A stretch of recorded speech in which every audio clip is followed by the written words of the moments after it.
എല്ലാവർക്കും welcome back to Chinnoos ചെറിപ്പിക്സ്. മിക്ക പച്ചക്കറികളൊക്കെ വീട്ടിൽ തീർന്നിരിക്കുന്ന സമയത്ത് ഉള്ളിയും തക്കാളിയും മാത്രം വെച്ചിട്ട് തയ്യാറാക്കാവുന്ന ഒരു അടിപൊളി കറിയാണ് ഇന്ന്. നമ്മളിതിൽ തേങ്ങ പോലും ഉപയോഗിക്കുന്നില്ല. ഒരു തേങ്ങയില്ലാത്ത തീയൽ എന്നൊക്കെ പറയാം, ഒരു തക്കാളി തീയൽ. അപ്പം നമുക്കിതെങ്ങനെ ഉണ്ടാക്കുന്നതെന്നുള്ളത് കാണാം. അതിന് മുന്നേ ആയിട്ട് നമ്മുടെ ചാനലിലെ റെസിപ്പീസ് നിങ്ങൾക്ക് ഇഷ്ടപ്പെടാറുണ്ടെങ്കിൽ സബ്സ്ക്രൈബ് ചെയ്യാനായിട്ട് മടിക്കരുത്. ആ സൈഡിൽ കാണുന്ന ബെല്ലൈക്കൺ കൂടി ക്ലിക്ക് ചെയ്യുകയാണെന്നുണ്ടെങ്കിൽ പുതിയ വീഡിയോസ് ഇടുമ്പോൾ നോട്ടിഫിക്കേഷൻസ് ആയിട്ട് കിട്ടിക്കോളും. അപ്പം നമുക്കിതെങ്ങനെ ഉണ്ടാക്കുന്നതെന്നുള്ളത് കാണാം. അതിനായിട്ട് ഞാനിവിടെ മീഡിയം സൈസിലുള്ള തക്കാളി എടുത്തിട്ടുണ്ട്, 2 വലിയ സവോള എടുത്തിട്ടുണ്ട്, 4 മീഡിയം സ്പൈസി ആയിട്ടുള്ള പച്ചമുളകും എടുത്തിട്ടുണ്ട്. ഈ സവോളയൊക്കെ നമുക്ക് ചെറുതായിട്ട് അരിഞ്ഞെടുക്കണം. ഒരു 10 മുറിച്ചിട്ടാണ് ഞാൻ അരിഞ്ഞെടുത്തിരിക്കുന്നത്. ഇതുകൂടാതെ നമുക്കൊരു ചെറിയ നെല്ലിക്ക വലുപ്പത്തിൽ പിഴിപുളി വെള്ളത്തിൽ കുതിരാനായിട്ട് ഇട്ട് വെക്കുക. ഇനി നമുക്ക് വറുത്തെടുക്കാനായിട്ടൊരു 4 വലിയ കൊച്ചുള്ളിയും ഒരു ചെറിയ കഷ്ണം ഇഞ്ചി എടുത്തിട്ടുണ്ട്. ഇതുപോലെ കനം കുറച്ച് വേണം നമ്മൾ അരിഞ്ഞെടുക്കാനായിട്ട്. ഇഞ്ചിയൊക്കെ നല്ല കനം കുറച്ച് ചെറുതായിട്ട് അരിഞ്ഞെടുത്തിട്ടുണ്ട്. ഇനി നമുക്ക് തീയലിന് ചെയ്യുന്ന പോലെ ഇതൊക്കെ ഒന്ന് വറുത്തെടുക്കാം. അതിനായിട്ടൊരു 10 വറ്റൽമുളക് എടുത്തിട്ടുണ്ട്, 2 ടേബിൾ സ്പൂൺ മുഴുവനത്തെയുള്ള മല്ലി എടുത്തിട്ടുണ്ട്. അതോടൊപ്പം തന്നെ ഒരു 1/4 ടീസ്പൂൺ പെരിഞ്ജീരകം ചേർത്ത് കൊടുക്കാം. നേരത്തെ അരിഞ്ഞു വെച്ചിരിക്കുന്ന കൊച്ചുള്ളിയും ഇഞ്ചിയും ചേർത്ത് കൊടുക്കാം. കനം കുറച്ച് വേണം ഇത് അരിഞ്ഞെടുക്കാനായിട്ട്, അല്ലെങ്കിൽ ഇത് പെട്ടെന്ന് വഴണ്ടി കിട്ടില്ല. അതോടൊപ്പം തന്നെ കുറച്ച് കറിവേപ്പിലയും ചേർത്ത് കൊടുക്കാം.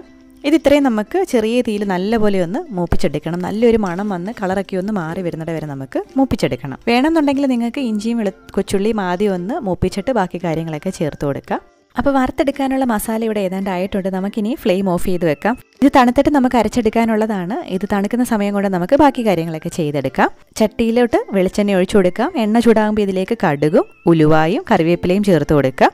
ഇനി നമുക്കിതിലേക്ക് ചെറുതായിട്ട് അരിഞ്ഞു വെച്ചിരിക്കുന്ന സവാളയുള്ളി ചേർത്ത് കൊടുക്കാം. സ്ലിറ്റ് ചെയ്ത് വെച്ചിരിക്കുന്ന പച്ചമുളക് ചേർത്ത് കൊടുക്കാം. ആവശ്യത്തിന് ഉപ്പും ചേർത്ത് ചെറിയ തീയിൽ നല്ലപോലെ ഒന്ന് വഴറ്റിയെടുക്കണം. ഒരു ഗോൾഡൻ കളർ അല്ലെങ്കിൽ ഒരു ലൈറ്റ് ബ്രൗൺ കളർ ആവുന്നവിടെ വരെ നമുക്കിത് വഴറ്റിയെടുക്കണം. നമ്മുടെ ഉള്ളിയൊക്കെ നല്ലപോലെ വഴറ്റി വന്നിട്ടുണ്ട്. നമുക്കിനി ഇതിലേക്ക് പൊടികൾ ചേർത്ത് കൊടുക്കാം. 1/2 ടീസ്പൂൺ മഞ്ഞൾപ്പൊടി ചേർത്ത് കൊടുക്കാം. 1/2 ടീസ്പൂൺ തന്നെ മുളക് പൊടിയും മല്ലിപ്പൊടിയും ചേർത്ത് കൊടുക്കാം. ഇതിങ്ങനെ ചേർത്ത് കൊടുക്കുന്നത് ഉള്ളിക്കൊരു കളർ കിട്ടാൻ വേണ്ടിയിട്ടും ഫ്ലേവറൊക്കെ ഒന്ന് പിടിച്ച് കിട്ടാൻ വേണ്ടിയിട്ടുമാണ്. ചെറിയ തീയിൽ പച്ചമണം മാറുന്നിട വരെ നമ്മളിതൊന്ന് വഴറ്റിയെടുക്കുക. അതിനുശേഷം നമുക്കിതിലേക്ക് നേരത്തെ കുതിർത്ത് വെച്ചിരിക്കുന്ന പുളിവെള്ളത്തിൽ നിന്ന് കുറച്ച് ചേർത്ത് കൊടുക്കാം. മുഴുവനായിട്ടും നമ്മളിപ്പോഴേ ചേർത്ത് കൊടുക്കുന്നില്ല, ടേസ്റ്റ് ചെയ്ത് നോക്കിയിട്ട് പിന്നീട് ചേർത്ത് കൊടുക്കാം. പുളിവെള്ളം ചേർത്തതിന് ശേഷം നല്ലപോലെ മിക്സ് ചെയ്തെടുക്കുക. ചെറിയ തീയിൽ നല്ലപോലെ ഒന്ന് തിളച്ച് പുളിയൊക്കെ ഒന്ന് പിടിച്ച് കിട്ടട്ടെ.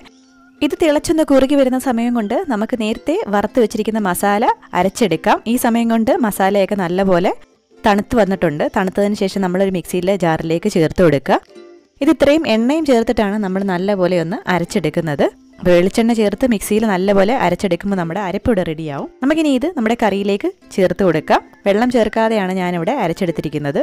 അരച്ചെടുക്കാൻ ബുദ്ധിമുട്ടാണെന്നുണ്ടെങ്കിൽ കുറച്ച് വെള്ളം ചേർത്ത് കൊടുത്താലും കുഴപ്പമൊന്നുമില്ല. മിക്സിയുടെ ജാറ് കഴുകിയ വെള്ളവും 1 കപ്പ് ചൂടുവെള്ളവും ഞാൻ ഈ സമയത്ത് ചേർത്ത് കൊടുക്കുന്നുണ്ട്. തണുത്ത വെള്ളമല്ല, ചൂടുവെള്ളം ചേർത്ത് നല്ലപോലെ മിക്സ് ചെയ്തെടുക്കാം. ഇത് തിളയ്ക്കാനായിട്ട് നമുക്ക് വെയിറ്റ് ചെയ്യാം. ഇനി ഇതിലേക്ക് നമുക്ക് അരിഞ്ഞു വെച്ചിരിക്കുന്ന തക്കാളി ചേർത്ത് കൊടുക്കാം. അപ്പോൾ ഇതുപോലെ ക്യൂബ്സ് ആയിട്ടാണ് ഞാൻ തക്കാളി അരിഞ്ഞെടുത്തിരിക്കുന്നത്. അപ്പോൾ തക്കാളി തീയലിനുള്ള തക്കാളി നമ്മൾ ചേർത്ത് കൊടുത്തിട്ടുണ്ട്. ഇതോടൊപ്പം തന്നെ നമുക്ക് കറിവേപ്പില ചേർത്ത് കൊടുക്കാം. ആവശ്യത്തിന് ഉപ്പ് ചേർത്ത് കൊടുക്കാം. പുളി നോക്കിയിട്ട് ബാക്കിയിരിക്കുന്ന പുളിവെള്ളത്തിൽ നിന്ന് പിഴിഞ്ഞ് ചേർത്ത് കൊടുക്കാം. നല്ലപോലെ മിക്സ് ചെയ്തിട്ട് നമുക്കിത് തിളയ്ക്കാനായിട്ട് വെയിറ്റ് ചെയ്യാം. തിളച്ചതിന് ശേഷം നമുക്ക് ഫ്ലെയിം കുറച്ച് വെച്ച് നല്ലപോലെ ആവശ്യത്തിന് കുറുക്കി എടുക്കാം. ഇനി ഇതിലേക്ക് ഒരു കാര്യം കൂടി ചേർത്ത് കൊടുക്കാനേ ബാക്കിയുള്ളൂ. അതിന് മുന്നേ ആയിട്ട് നമ്മുടെ ചാനൽ ആദ്യമായിട്ടാണ് കാണുന്നുണ്ടെങ്കിൽ ഒന്ന് സബ്സ്ക്രൈബ് ചെയ്യുക. ആ സൈഡിൽ കാണുന്ന ബെല്ലൈക്കൺ കൂടി ക്ലിക്ക് ചെയ്യണമെന്നുണ്ടെങ്കിൽ പുതിയ വീഡിയോസ് ഇടുമ്പോൾ നോട്ടിഫിക്കേഷൻസ് ആയിട്ട് കിട്ടിക്കോളും. താല്പര്യം ഉണ്ടെങ്കിൽ കറിക്ക് മധുരം കുറവാണെന്നുണ്ടെങ്കിൽ 1 ടീസ്പൂൺ പഞ്ചസാര ചേർത്ത് കൊടുക്കാം, അല്ലെങ്കിൽ ശർക്കര ചേർത്ത് കൊടുക്കാം. ഇതോടുകൂടി നമ്മുടെ ടേസ്റ്റി ആയിട്ടുള്ള തക്കാളി കറി ഇവിടെ റെഡി ആയിട്ടുണ്ട്. ഒരു തക്കാളി തീയലിൻ്റെയൊക്കെ ടേസ്റ്റാണ്. നമ്മൾ തേങ്ങ ഒന്നും ചേർക്കാതെ ഉണ്ടാക്കിയെടുക്കുന്ന ഒരു കറിയാണ്. ഇതിൻ്റെ കൂടെ ഒരു പച്ചമോരോടുണ്ടെങ്കിൽ ചോറ് കഴിക്കാനായിട്ട് വേറെ ഒന്നും വേണ്ട. അതുപോലെ തന്നെ ഇത് പിറ്റേ ദിവസം കഴിക്കാനായിട്ടും ഭയങ്കര ടേസ്റ്റാണ്. ഉണ്ടാക്കുന്ന ദിവസത്തിനെക്കാട്ടിൽ ടേസ്റ്റാണ്. അപ്പോൾ എല്ലാവരും ട്രൈ ചെയ്ത് നോക്കുക. അഭിപ്രായങ്ങൾ കമൻറ്റ് ചെയ്ത് അറിയിക്കുക. നമ്മുടെ ചാനൽ ഇഷ്ടമായിട്ടുണ്ടെങ്കിലും കമൻറ്റ് ചെയ്ത് അറിയിക്കുക.